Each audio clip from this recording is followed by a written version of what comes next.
Halo Health Buddies, ketemu lagi dengan saya, Dr. Karisa, di segmen Oase, obrolan sehat, podcast FK Undip.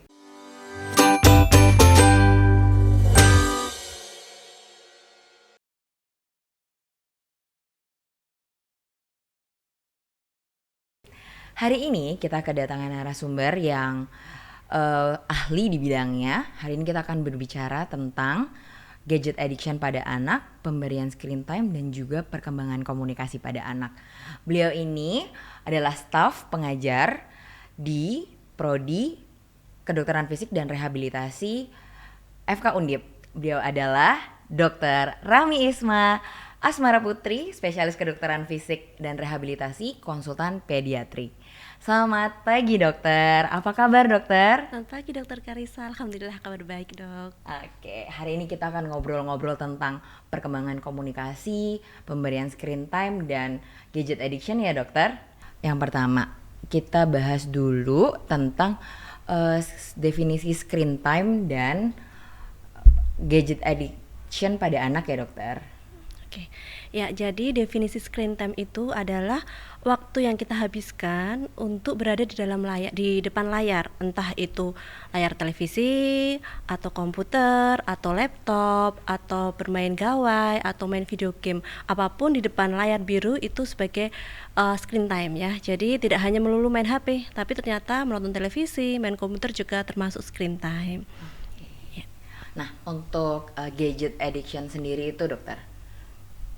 Ya, untuk gadget addiction itu adalah suatu kondisi di mana seorang itu memakai gadget secara berlebihan hingga mempengaruhi baik itu ke fisiknya maupun ke kesehatan jiwanya. Contohnya misalnya seorang anak yang kita curigai nih kena gadget addiction itu bila dia kalau nggak pegang gadget rasanya gelisah, mudah marah. Kemudian sebagian besar waktu luangnya dihabiskan untuk main gadget.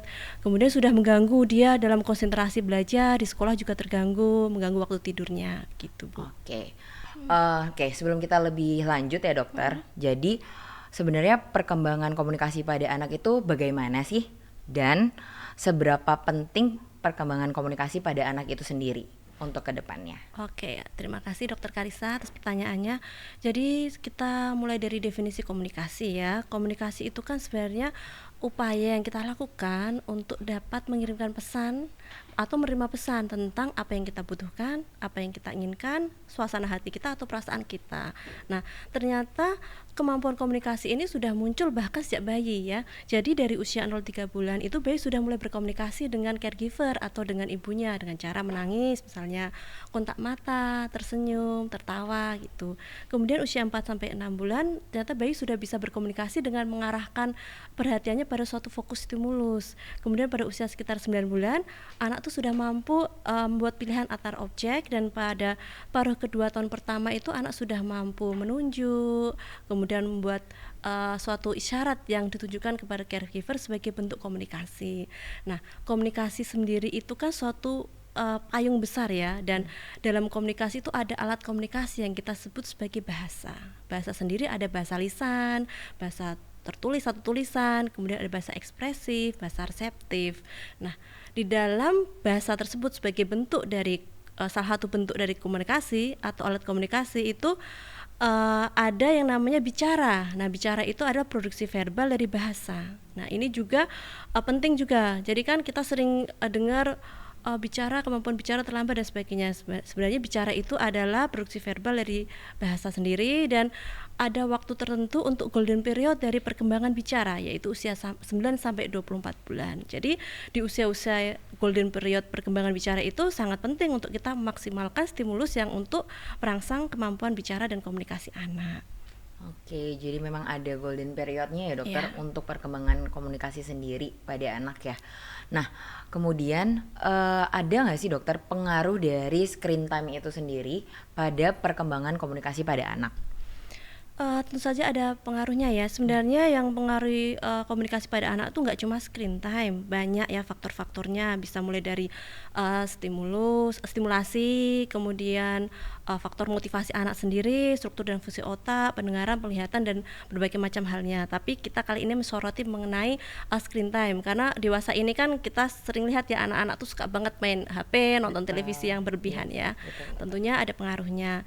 Yang pertama kita lihat dari waktu yang dihabiskan untuk di depan layar. Nah, waktu yang dihabiskan untuk di depan layar itu kan sebenarnya mengurangi kesempatan anak untuk melakukan suatu aktivitas yang terkoneksi dengan orang lain, mengurangi waktu untuk anak berinteraksi dengan orang lain, di mana pada saat anak berinteraksi dengan orang lain, terkoneksi dengan orang lain, sebenarnya anak sedang meningkatkan kemampuan perbendaharaan kata.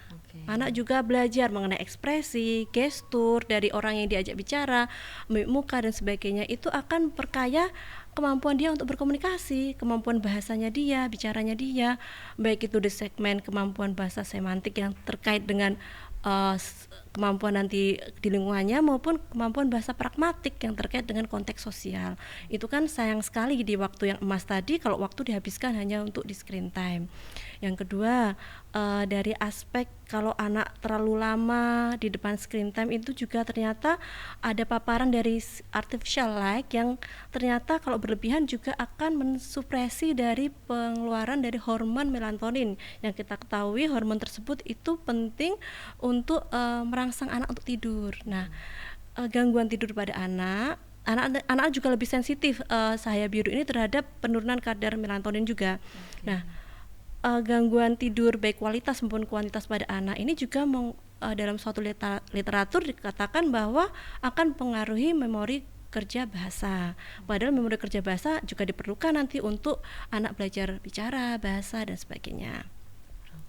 Kemudian yang berikutnya adalah ternyata paparan gadget yang berlebihan ini di suatu literatur juga mengatakan bahwa bisa mengganggu pada struktur dari korteks prefrontal otak ya, di mana itu bertanggung jawab pada fungsi eksekutif. Fungsi eksekutif itu suatu fungsi kognitif tingkat tinggi yang bertanggung jawab bagi anak untuk belajar bagaimana dia meregulasi diri, kemudian aktivitas yang bertujuan, dan kemampuan yang lainnya yang tentunya sangat terkait dengan kesuksesan anak di masa depan. Nah, ini bisa terganggu pada anak yang melakukan screen time-nya berlebihan. Kemudian ternyata juga pada anak yang screen time berlebihan tadi ada suatu literatur yang menyatakan juga bisa memberikan gangguan atensi. Padahal atensi ini sangat penting dibutuhkan untuk anak.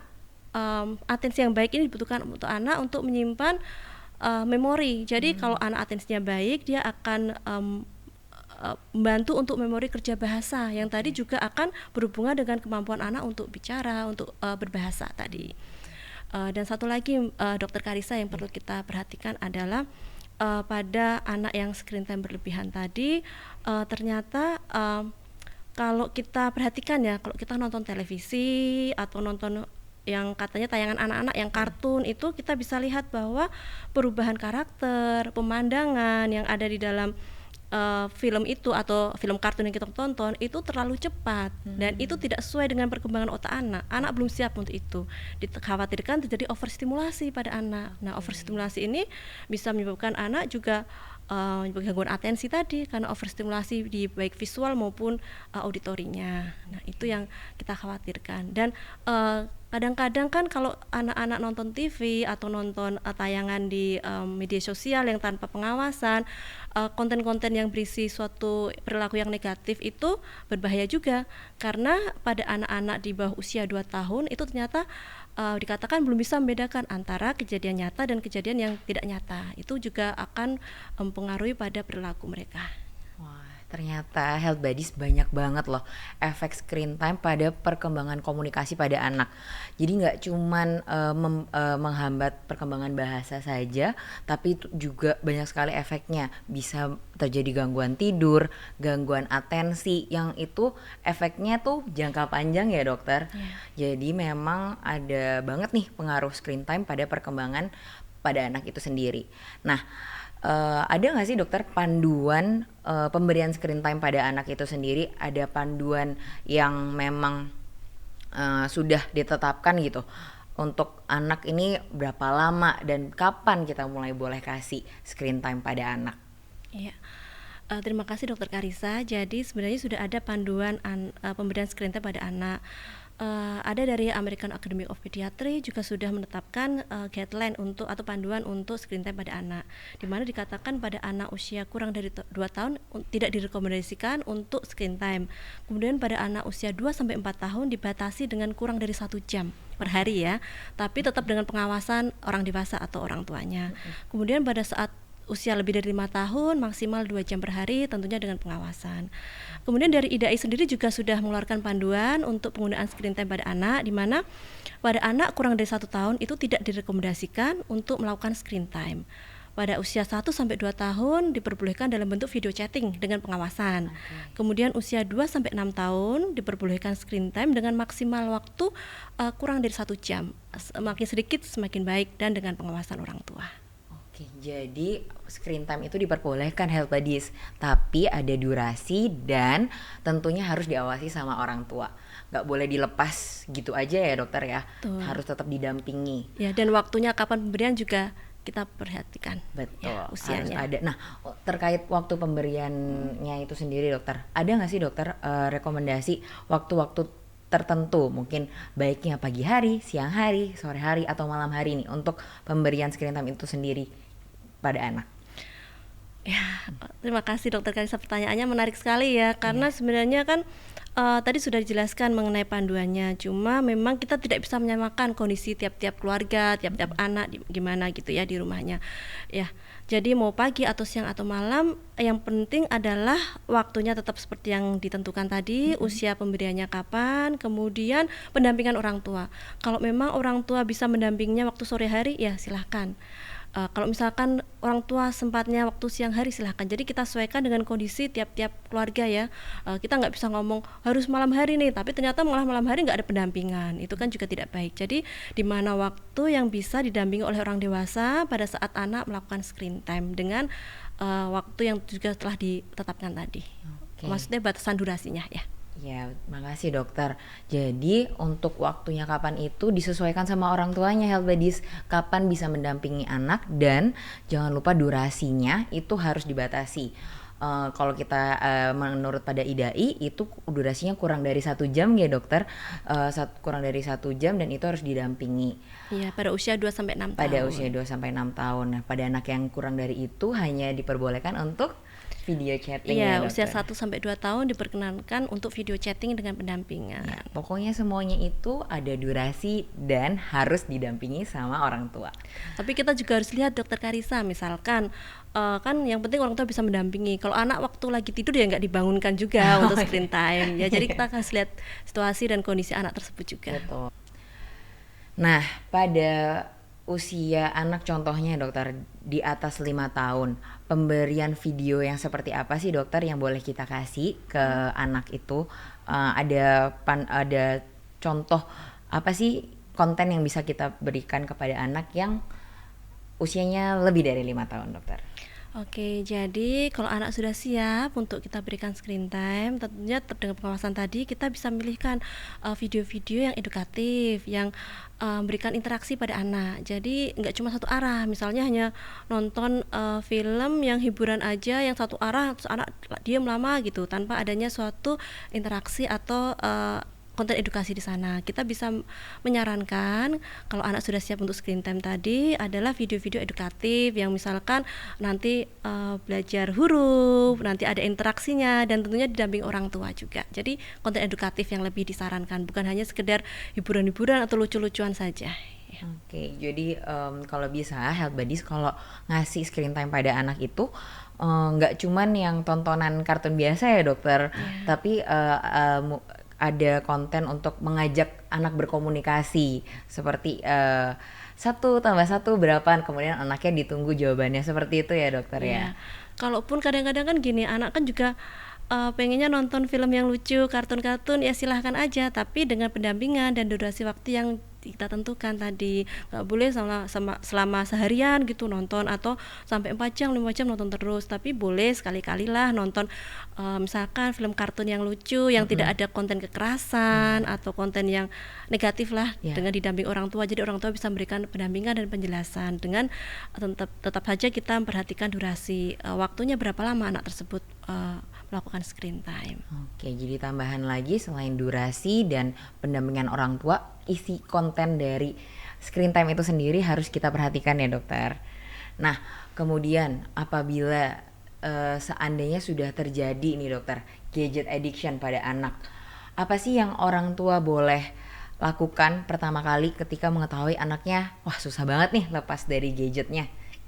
Itu apa dok? Oke, jadi kalau sudah terlanjur anak kita kena yang istilahnya gadget addiction, yang pertama harus kita hentikan. Kita hentikan untuk penggunaan screen time-nya, benar-benar kita kurangi, kita alihkan dengan aktivitas yang lebih bermanfaat, misalkan dengan aktivitas fisik di luar, kita ajak anak keluar atau bermain, atau aktivitas lainnya yang lebih merangsang anak untuk beraktivitas, maksudnya kayak aktivitas fisik, olahraga lah, atau permainan yang interaktif.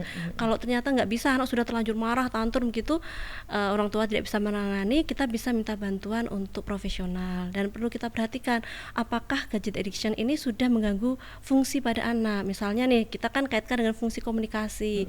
Misalnya anak tersebut ternyata usianya sudah 2 tahun, tapi kok kemampuan berbahasanya masih seperti ini ya. Misalnya kan baru bisa ngomong mama, papa, itu aja, belum bisa kemampuannya tidak sesuai dengan anak 2 tahun. Kalau kita ketahui kan anak 2 tahun itu kan harus minimal ya perbendaharaan kosakatanya itu kan 50 kata ya.